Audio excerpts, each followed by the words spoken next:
Welcome back to the channel, my friends.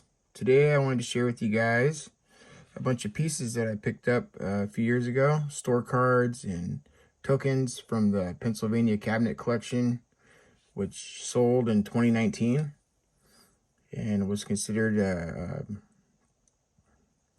great collection because of its breadth, its size, its particular focus on Pennsylvania, specifically the Philadelphia area.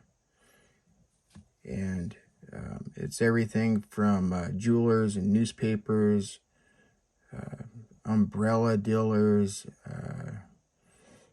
pool halls, coin dealers. Those are the ones I particularly liked. Here's some bunch of pieces from William Idler, who was a really well-known coin dealer in the mid-1800s. I also had some pieces from Edward Cogan, who was also a very well-known dealer, and those ones I sold to the Coin Geek a couple years ago. I kind of wish I would have kept a couple of them. This first one here is it's 1870.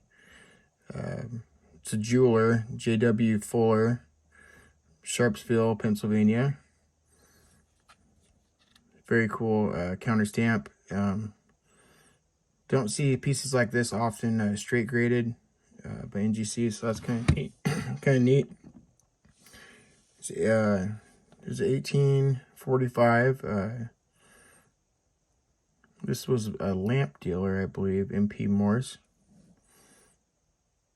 and probably stationary as well. I have to double check. He's out of Pittsburgh. This is one of the few pieces that are not in Philadelphia. Literary Depot. Okay, so probably something to do with book sales. I'll show you one of the William Idler pieces. William Idler is a pretty interesting guy. It's an early dealer. He was born 1808, died in 1901, so he lived to be, 93? And he was born to a very wealthy shipping merchant. And so that's sort of how he got his start. He had a lot of money he inherited. His dad ended up getting imprisoned by the Venezuelan government after he lent them $250,000 and demanded payment, and they didn't want to pay it, so they threw him in prison for 6 years.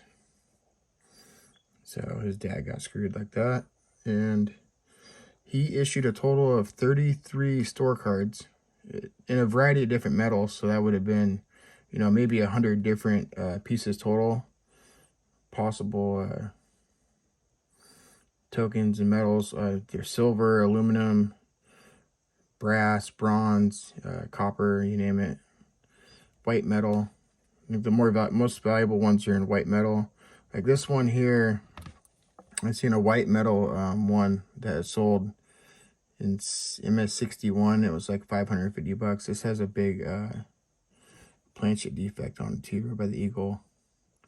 This is definitely, this one is the most valuable of them all, the least common. That one's bronze. But yeah, anything early numismatic with coin dealing, early tokens like that, I find really interesting. I have a couple other pieces that aren't from him. Continental paper, money, autographs, engravings, bought and sold. Take a look at one of these other ones. This is undated from the billiard hall. Good for 2.5 cents. This is probably 1870s if I had to guess. Some of these are very affordable. Like this one, I think I paid like $6 for this, and they ranged anywhere. I don't know what the prices are now, but they were anywhere from, it's probably the cheapest one, $7-8 up to like, I think I paid like $125 for that big one. So they're pretty affordable. This one's really cool. I showed a couple of these before in a video, but I kind of wanted to show the whole thing and explain them in greater detail. 1879, Pittsburgh, numismatic exposition. It's dated 78, but yeah, it was minted in 79. 63 deep mirror proof like, so that's kind of cool. Western Pennsylvania Numismatic Society. That's kind of a neat piece. Samuel Hart. This is somebody who made store cards, I believe. Hart and Co. House cards. So this might have been actual poker cards. I haven't looked into these in so long. Broadway, New York. Trying to see what all it says. That's pretty much just the address. Samuel Hart and Co. card counter. I'm not sure what a card counter would have been at that time. This one is from the Philadelphia Record, 1899. That would be a newspaper, I believe. That's probably the building where it was printed. Another really affordable one. This was probably, I paid like 12, 13 bucks for this. Pretty cool piece. Looks like that's probably the Capitol.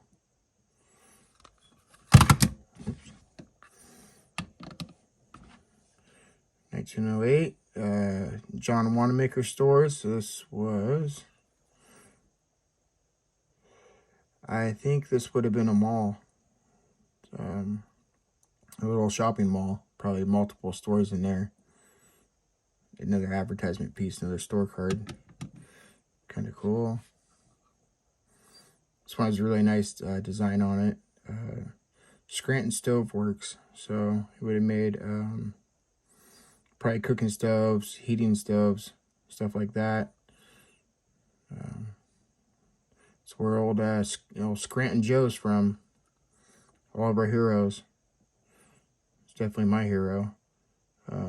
Dock Ash Range World Hunt souvenir. Oh, interesting.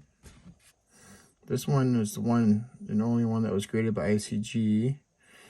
I put a note on there because it was technically minted 1858, although the piece is undated, and they graded it 60. It's definitely PL, you know, ICG. They're pretty generous, but yeah, very nice shape.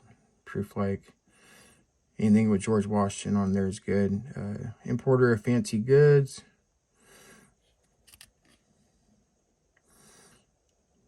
Yeah, what is Miller? I'm trying to see what the actual Geo Doll and Co. And a couple more Idler pieces. This one's really nice in 63. This one's bronze. Dealer in coins, minerals, shells, antiques. Yeah, he sold just about everything and then kind of narrowed his focus down to coins. Same thing with Kogan. Kogan started with selling just about everything and then narrowed his focus down to coins. Another interesting thing about Idler was he had a few pieces that he originally caused the $1804 to be restruck, or else obtained several of which that he sold for 75 bucks. And he was real well known for taking early colonial pieces, restriking them, electrotyping them. I'm not really sure what electrotyping is, but he would do that, copy them. He tried to create an 1815 cent, even though it was never actually produced, and he tried to sell it to Kogan. I think he might have. I think he took an 1813 and re-engraved it. Is what I read, so it's kind of interesting. He obviously knew a lot more about coins than Kogan did. But yeah, their history as early dealers is pretty interesting. So anyways, thanks for watching. Like, comment, subscribe.